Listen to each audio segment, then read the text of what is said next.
Par une nuit de pleine lune très académique, Lupin le loup-garou révisait sa transformation mensuelle quand le ciel éternua. Ce n'était pas un éclair ni une étoile filante, mais un bosson de X qui venait de rater sa sortie dimensionnelle et s'écrasa dans la clairière, faisant pouf comme un coussin métaphysique. Bon, grogna Lupin, encore une particule fondamentale. On ne peut jamais hurler tranquillement. De l'autre côté du chêne, Roxane la renarde, rusée, rousse et doctorante autodidacte en physique quantique, par ennui surtout, leva une oreille. Intéressant, dit-elle, si le champ de X fluctue ici, la masse de ton ego va augmenter. Avant que Lupin ne puisse protester, le boson vibra, se dédoubla, puis intriqua le loup-garou et la renarde comme deux chaussettes cosmiques sorties d'un accélérateur de particules. Instantanément, quelque chose clochait. Quand Lupin éternuait, Roxane perdait sa queue pendant une microseconde.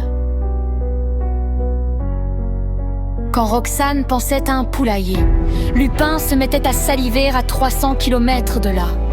Et pire encore, leurs émotions étaient désormais corrélées à distance.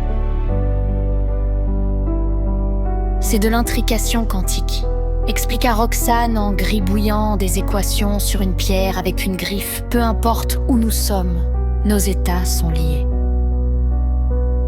Donc si tu as peur, tu hurles. Si je suis amoureux, je deviens inexplicablement poétique.